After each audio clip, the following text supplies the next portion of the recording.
Bonjour à toutes et tous et bienvenue sur ce 10e épisode de la série. À l'épisode précédent, on a ajouté la notion de point de vie sur notre joueur et on a également traité le HUD qui était lié à ces points de vie. Ce sont donc, si j'appuie sur play, les cœurs que l'on voit en haut de l'écran. Et on avait également vu que si on va sur notre joueur, au niveau de ces variables, et qu'on modifie la valeur de la variable health entre 1 et 3, ou plutôt entre 0 et 3, eh bien on peut voir la vie se mettre à jour directement sur le HUD de notre joueur. Ce qui veut dire que nous sommes prêts à implanter le système de dégâts de notre joueur, mais également un système d'état, pour notamment rendre notre joueur invulnérable après qu'il ait pris un coup. L'exemple le plus connu c'est probablement Mario, après avoir pris un coup d'un ennemi, le personnage clignote, ce qui signifie que pendant un temps, ce personnage ne peut plus être blessé. Et notre jeu ne fera donc pas exception à la règle, et on va également ajouter cette mécanique. Rapidement, avant qu'on commence, je vous rappelle que cette série, tous ces épisodes et plus généralement toutes mes vidéos sont accessibles gratuitement sur YouTube. Si vous souhaitez donc me soutenir, vous pouvez le faire financièrement à travers les plateformes Tipeee ou Utip, chaque don est apprécié, chaque euro compte. Un grand merci d'avance à tous ceux qui feront un tour sur ces plateformes et qui peuvent aussi se permettre de participer financièrement à l'activité de la chaîne. Les liens sont en description. Je vous ai donc dit les deux choses qu'on va ajouter dans cet épisode, donc le système de dégâts et l'état du joueur. Il y a quelque chose de très important qui est à noter, c'est que tout ce qu'on va ajouter dans cet épisode aujourd'hui, on va avoir énormément de mal à le tester avant le prochain épisode, dans lequel on ajoutera notamment les ennemis. Tout simplement parce qu'aujourd'hui on va ajouter la mécanique pour prendre des dégâts, mais on n'a pas encore ajouté d'éléments, d'objets qui nous font des dégâts à notre joueur. Ça ce sera qu'au prochain épisode, donc soyez bien attentifs sur l'épisode d'aujourd'hui parce qu'il est très important pour préparer le prochain. On va commencer par ajouter l'état du joueur. Comme je vous l'ai dit, il y aura un état invulnérable, c'est au moment où le joueur prend un coup. On va donc faire en sorte qu'après avoir été touché, après avoir pris des dégâts, notre joueur soit invulnérable pendant un court laps de temps. Et le deuxième état, c'est l'état normal qu'on appelle vulnérable, dans lequel le joueur peut prendre des dégâts. Ça sera donc un système plutôt simple, on est soit vulnérable, soit invulnérable. On n'a que deux états pour notre joueur. Pour mettre en place un système comme celui-là, on va utiliser ce qu'on appelle une state machine. Je vous en ai parlé très brièvement au début de la série et je suis volontairement pas rentré dans les détails pour éviter de vous perdre. Pas que ce soit particulièrement compliqué, mais juste pour éviter de vous surcharger en début de série. Donc aujourd'hui, on va parler state machine.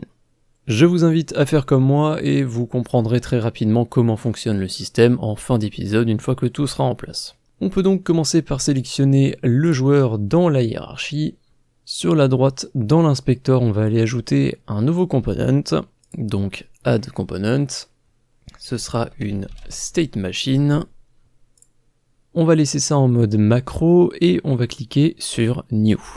Dans la fenêtre qui s'ouvre, on va se rendre dans macro et on va sauvegarder cette macro sous le nom player health, donc la vie du joueur. Comme d'habitude, on en profite tout de suite dans l'inspecteur pour remonter et faire un override apply all sur le joueur. De cette manière, on sait que ce component est bien ajouté sur les joueurs de toutes les scènes. Et dans notre graphe, on devrait retrouver juste une node start. On peut la sélectionner et vous pouvez voir à droite dans la fenêtre graph inspector le nom start, c'est le nom de la node, et une petite description qui par défaut est vide. Juste pour rappel, si vous n'avez pas le Graph Inspector, vous le retrouverez dans Windows Graph Inspector, juste ici. Donc cette fenêtre est aussi importante, on l'a pas beaucoup utilisée depuis le début, mais elle est importante, on en aura quand même besoin de temps à autre. Et histoire de gagner du temps, eh bien cette node Start qui est présente par défaut, on va s'en servir pour notre état vulnérable. On va donc simplement la renommer ici, vulnérable, pour bien s'y retrouver. Dans la petite description, on peut éventuellement marquer à quoi correspond cet état. Vous pouvez ensuite double-cliquer sur cette node directement dans le graphe et vous arriverez sur une nouvelle vue qui est celle-là, avec trois nodes, Enter State, Update et Exit State. Aussi étrange que ça puisse paraître, eh bien, ces trois nodes qui sont présentes par défaut, eh bien, elles ne sont pas obligatoires. D'ailleurs, on ne va même pas les utiliser pour notre système à nous. Donc vous pouvez les sélectionner et les supprimer. Ces nodes sont très pratiques, on aura l'occasion d'en reparler, mais pour aujourd'hui, on n'en aura pas besoin. Pour notre système, nous, on va plutôt utiliser un custom event, dont on a déjà parlé et dont on a déjà pu admirer la puissance. On les avait notamment utilisés sur l'Epic pour détecter le contact entre le joueur et l'Epic. On peut donc faire un clic droit dans le graphe et on va chercher un custom event. Contrairement à celui qu'on avait déjà utilisé, celui-là utilisera un argument, donc on va préciser 1 juste ici. Et le nom de cet événement, ça va être damage, parce que ce sont des dégâts qu'on va vouloir envoyer au joueur, et justement cet argument, cette information qu'on va passer à ce custom event, c'est le nombre de dégâts. Et maintenant concrètement, qu'est-ce qu'on veut faire? Eh bien, on veut faire tout le processus qui va suivre l'arrivée des dégâts. C'est-à-dire en fait simplement prendre l'avis du joueur et appliquer les dégâts dessus. Donc allons-y, on va compléter ce graphe. On va faire un clic droit, on va ajouter une nouvelle unit, getObjectVariable. Pour rappel, ici, dans ce graphe, on est actuellement, comme vous pouvez le voir en haut à gauche ici, sur Player et dans le state vulnérable. Vu qu'on est sur Player, eh bien on a accès à toutes les variables qui sont sur le joueur. Et pour rappel, sur le joueur, on a bien la variable Elf, qu'on a revue tout à l'heure, et qui correspond donc au point de vie de notre personnage. Donc vous pouvez indiquer Elf juste ici. Ensuite, on veut faire une opération. On veut prendre la vie du personnage et on veut soustraire le nombre de dégâts qui sont arrivés via l'event. Pour ça, on va donc ajouter une nouvelle unit qui s'appelle subtract, et ce sera dans math générique. Comme vous pouvez le voir, il y en a plusieurs, donc prenez bien le plus simple, math générique. On va dire que notre vie sera la variable A, et nos dégâts, donc l'argument 0, sera la variable B. Et nous, on va simplement faire A-B, et la valeur qu'on va donc récupérer, c'est le nombre de points de vie qu'il va rester au joueur après avoir pris des dégâts. En revanche, juste avant d'appliquer le résultat de cette opération à notre vie directement, bien qu'on pourrait le faire, eh bien, on va ajouter une petite règle mathématique pour que ce soit un petit peu plus propre. On va faire en sorte que les points de vie de notre personnage ne puissent pas aller en dessous de 0.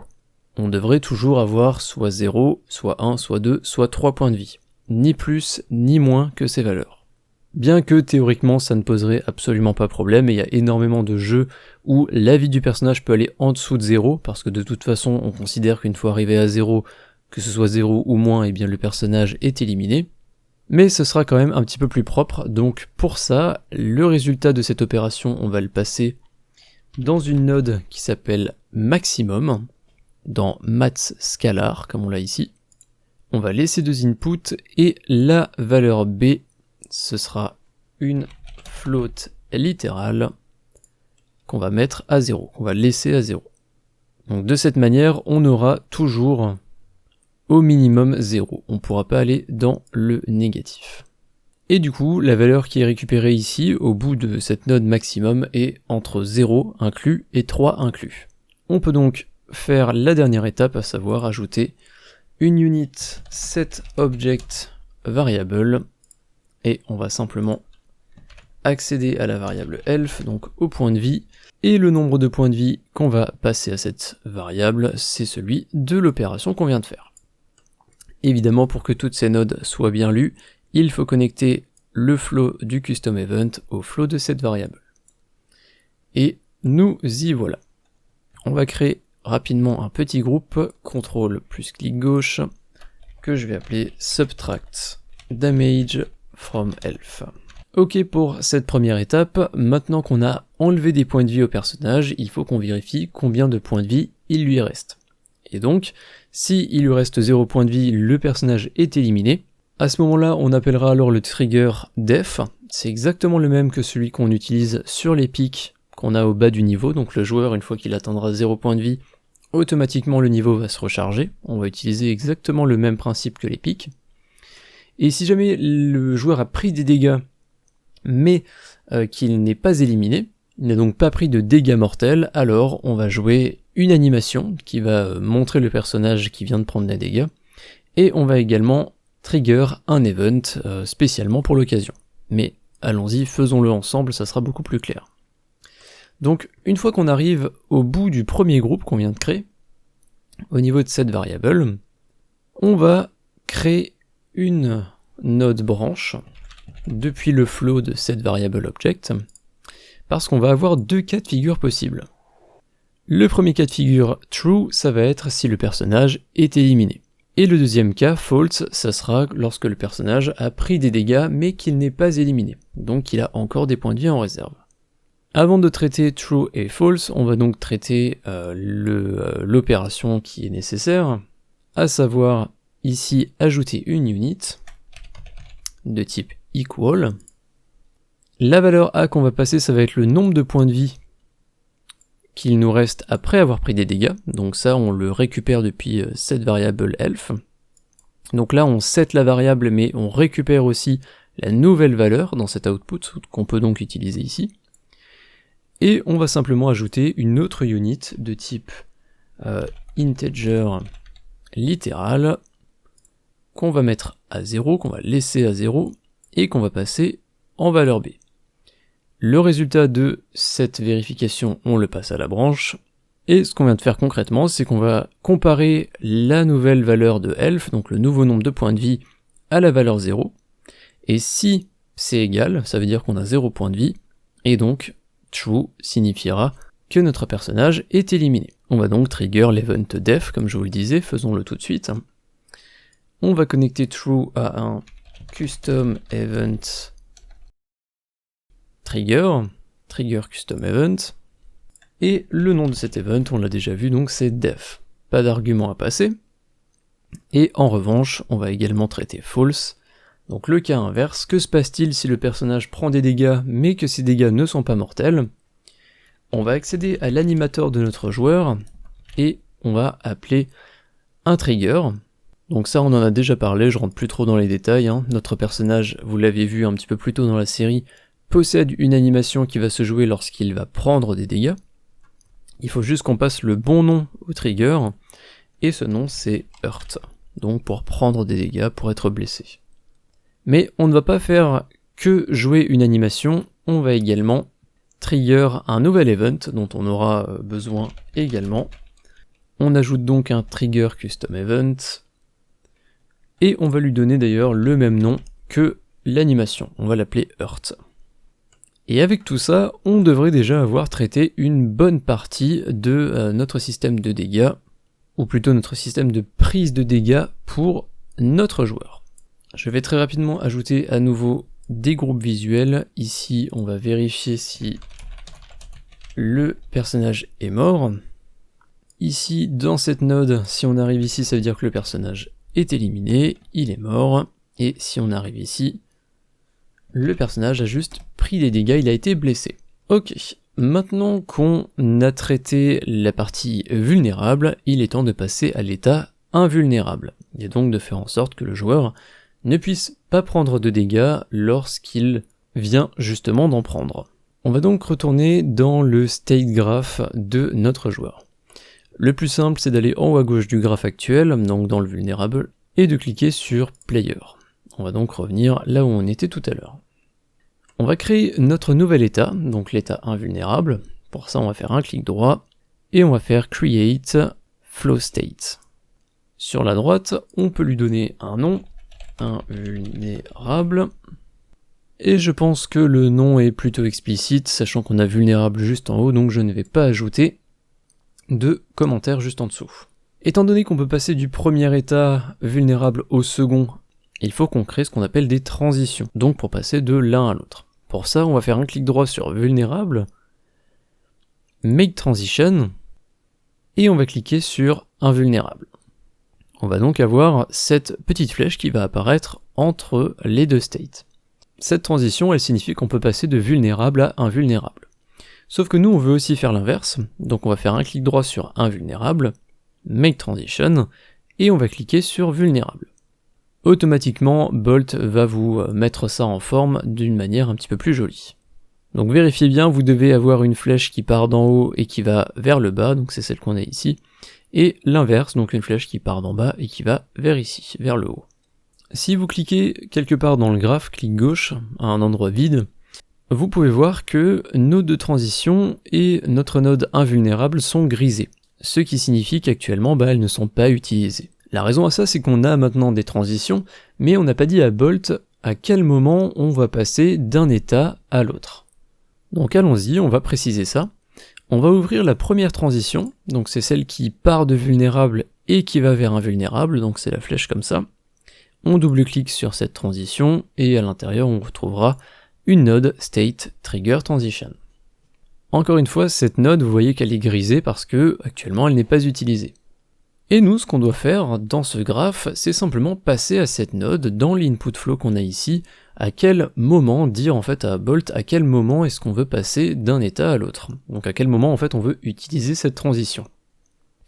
Eh bien, cette transition elle va être facile à utiliser parce qu'on vient juste d'ajouter un nouvel event dans le state graph de notre joueur, et c'est l'event Hurt. C'est celui qui va se jouer lorsqu'on va prendre des dégâts.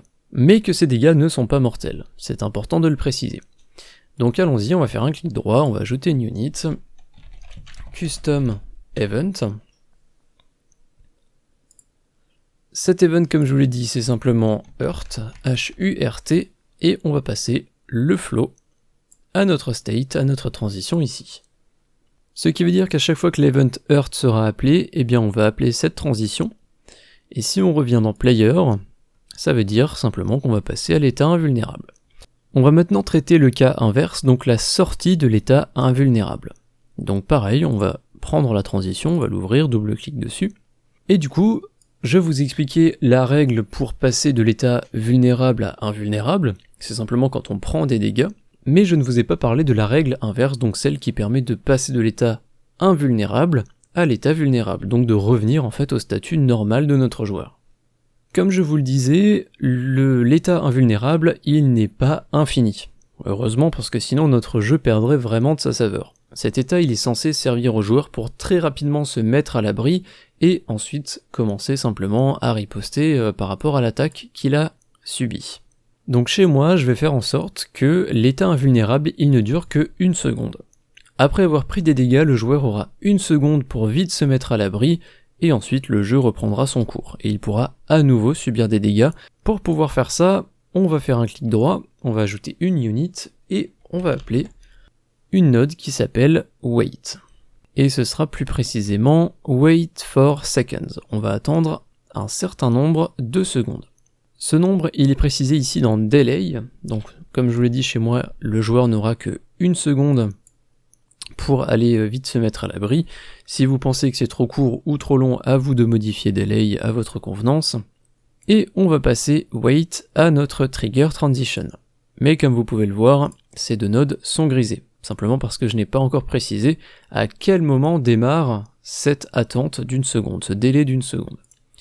Et on peut utiliser dans les state graph une node qu'on a très brièvement vue tout à l'heure. Si je fais un clic droit et que j'ajoute une node onEnterState, eh bien je vais pouvoir lire tout le flow qui sera connecté à cette node au moment où on va rentrer dans cet état. Et l'état dans lequel on est actuellement, c'est l'état invulnérable. Ce qui veut dire qu'au moment où on va rentrer dans l'état invulnérable, automatiquement on va attendre 1 seconde, et après avoir attendu cette seconde-là, on va sortir de l'état via cette transition, et donc redevenir vulnérable. Il y a juste une petite particularité extrêmement importante. Sur onEnterState, vous sélectionnez cette node et à droite dans le Graph Inspector, vous devez cocher coroutine. Très important pour pouvoir justement utiliser la node wait qui ne s'utilise que dans les coroutines, dans de la programmation entre guillemets classique en C# en ligne de code. Donc très important, n'oubliez pas de cocher cette case, sinon ça ne fonctionnera pas.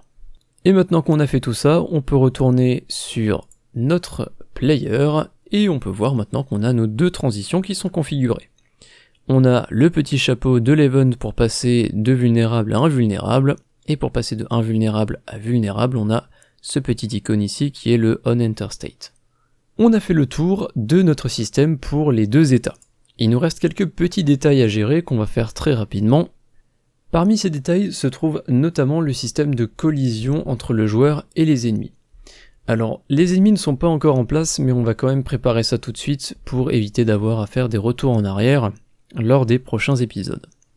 Dans la fenêtre Project, vous pouvez vous rendre dans Prefab et sélectionner Enemy. Dans l'inspecteur, tout en haut à droite, on va remonter et on va appliquer un layer à nos ennemis. Alors pour tout vous dire, normalement ça aurait dû être préconfiguré avec tout ce que vous avez importé au début de la série, mais il y a eu un petit problème au niveau de l'importation des layers, donc je le fais avec vous. Vous allez pouvoir cliquer sur Add Layer, on en avait déjà un petit peu parlé, on avait ajouté notamment les plateformes, et on va ajouter quelques layers. On va ajouter un layer Enemies, on va également ajouter un layer Player, et un autre Player Invincible. On ajoutera encore 2-3 autres layers dans les prochains épisodes, on va pas le faire maintenant parce que ça n'a rien à voir avec l'épisode d'aujourd'hui. Pour l'instant, on va juste avoir besoin de ces trois-là aujourd'hui, donc Enemies, Player et Player Invincible. On peut retourner dans le dossier Project sur Enemy, et dans l'inspecteur, on va appliquer le layer Enemies qu'on vient de créer.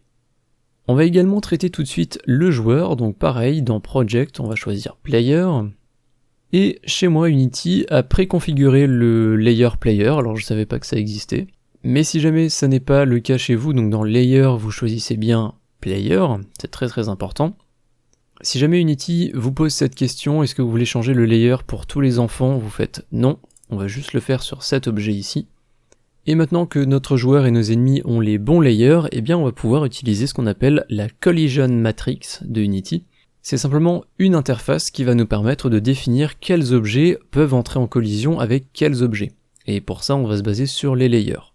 Donc pour rapidement configurer ça, on va se rendre dans Edit, Project Settings, Physics 2D, et tout en bas vous avez Layer Collision Matrix. Donc il faut descendre un petit peu.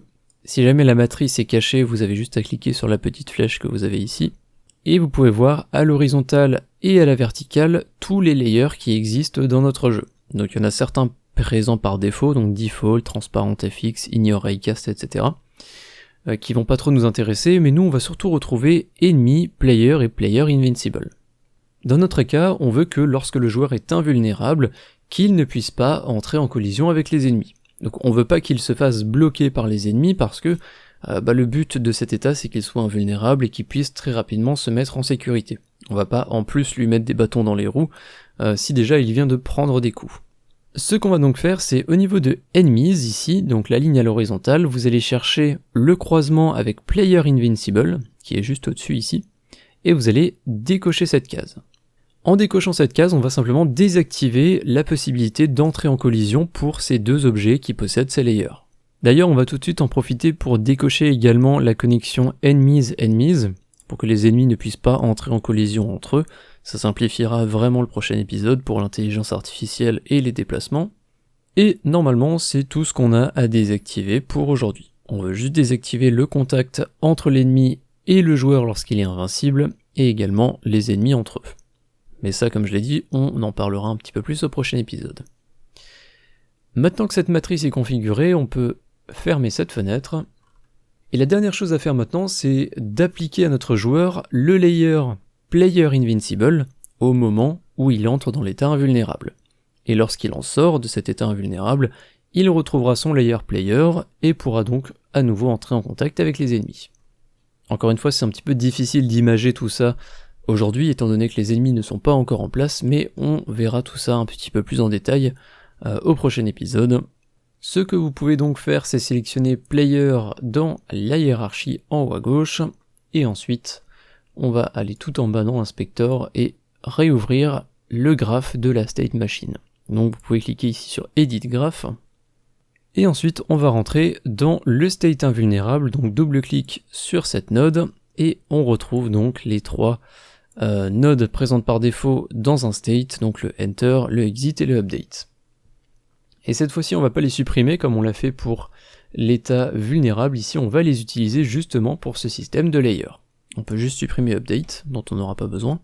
Et donc nous concrètement, qu'est-ce qu'on veut faire? On va ici créer une connexion avec GameObject setLayer, Les layers par défaut, ils ont un index, mais ce n'est vraiment pas pratique pour les utiliser. Donc plutôt que de préciser l'index de notre layer player invincible, on va plutôt le passer via une node layer mask name to layer.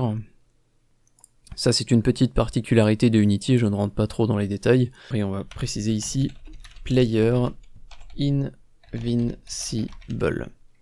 Faites très attention à bien indiquer ici le bon orthographe pour player invincible. Pour rappel, c'est celui qui est indiqué dans l'inspecteur dans layer ici. Donc player invincible, faites bien attention à bien écrire la même chose. Donc automatiquement, on va mettre ce layer au joueur pour au moment où il rentre dans l'état d'invincibilité, ce qui lui permettra de ne pas entrer en contact avec les ennemis, il pourra en fait les traverser tout simplement. Et on exit state, donc lorsqu'on quitte l'état invulnérable, eh bien on va simplement faire l'inverse. Donc à nouveau game object, set layer, et cette fois-ci le layer qu'on va passer, ça va être, alors encore une fois, layer mask name to layer, et ce layer ça va être player, donc c'est celui que le joueur a de base, et avec ce layer, le joueur peut entrer en contact avec les ennemis. Et voilà tout ce qu'on doit ajouter ici, et plus généralement pour cet épisode. On a mis en place le nécessaire pour la suite de la série, et surtout pour le prochain épisode, dans lequel on va ajouter les ennemis et leur intelligence artificielle. Alors malheureusement, tel que notre système fonctionne, si on appuie sur play, et que sur notre joueur, on modifie les points de vie à la volée, donc par exemple je passe de 3 à 2 points de vie, eh bien on va pas avoir le système qui va s'exécuter, le système de vulnérabilité-invulnérabilité. Simplement parce que là j'ai modifié directement les points de vie, je n'ai pas appelé l'event damage qui permet de lancer tout ce système ici. Comme on peut le voir, si on va dans player, dans notre graphe, et qu'on ouvre vulnerable, on peut voir tout à gauche qu'il faut que l'event damage soit appelé, et si cet event damage est appelé, alors on va lancer eh bien tout ça, à savoir donc retirer des points de vie au joueur, vérifier s'il est éliminé ou non, jouer la bonne action selon le résultat, donc si le joueur a pris des dégâts mortels, alors le level va se recharger, via l'event def qu'on a déjà vu, et sinon le joueur va juste prendre des dégâts, donc on va jouer une animation, et on va le rendre invulnérable pendant une petite seconde. Mais comme je le disais, tel que le système est en place avec le système d'event, on ne peut pas le tester entièrement aujourd'hui. C'est ce que je vous disais en début d'épisode, donc qu'il fallait absolument bien suivre aujourd'hui parce qu'on ne pourra pas tester avant le prochain épisode. Je sais que ces épisodes peuvent paraître parfois un petit peu frustrants parce qu'ils sont un petit peu longs, on a fait énormément de choses, énormément de logique, mais pourtant, eh bien, on ne voit pas les résultats à la fin de l'épisode. Malheureusement, le développement de jeux vidéo, c'est aussi un petit peu ça. Donc n'ayez pas d'inquiétude, au prochain épisode on va faire plein de choses, et on va notamment attaquer, comme je vous l'ai dit, un chapitre très intéressant sur ces fameux ennemis qu'on a ici, on va faire en sorte qu'ils se déplacent, et un petit peu plus tard on ajoutera aux joueurs des projectiles pour qu'ils puissent se défendre. Je vous remercie d'avoir suivi cet épisode jusqu'à la fin, j'espère qu'il vous a plu, j'ai très hâte de vous montrer le prochain, je pense que ça va beaucoup vous plaire. Un grand merci à tous les tipeurs sans qui cette série n'aurait pas été possible, leurs noms sont affichés sur la droite de l'écran, un très grand merci à eux. Un remerciement tout particulier à Spyprog et David pour leur soutien les derniers mois. Et de mon côté, je vous dis à très bientôt pour la suite de la série. Merci de m'avoir suivi et à très bientôt. Salut.